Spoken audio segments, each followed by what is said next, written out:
বন্ধুরা দেখো আবার চলে এলাম পরের পেজে। আমার বইয়ের পেজ নাম্বার 164 পড়া নিয়ে। দেখো এখানে বলেছে, দেখো উপরের খোকগুলি দেখো আর নিচের খোক থেকে লেখা নিয়ে মানে বুঝে পাশাপাশি লিখি।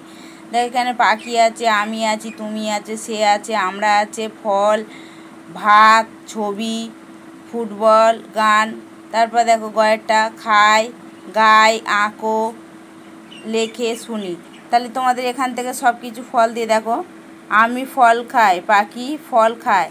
তারপরটা দেখো লিখে রেখেছি, দেখো ভিডিওটা বড় হয়ে যায় বলে, তুমি ফল খাও। তুমি আমি যদি তুমির জায়গায় বলি তুমি ফল খাই, এটা কি কোনো শব্দ হবে?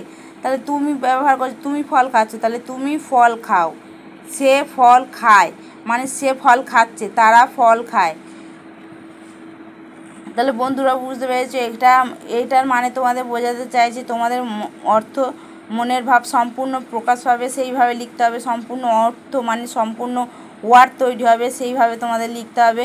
বন্ধুরা দেখো লিখে দিয়েছি যেইভাবে। দেখো আমি ফল খাই, তুমি পাখি ফল খায়, যে পাখি ছিল, তুমি ফল খাও, সে ফল খায়, সব কিছু ফল দিয়ে, তারা ফল খায়। তাহলে বন্ধুরা বোঝা গেল। তাহলে আমার পড়ার ভিডিওটা ভালো লাগলে বন্ধুরা অবশ্যই লাইক করো। দেখা হচ্ছে পরের পড়ার ভিডিও নিয়ে।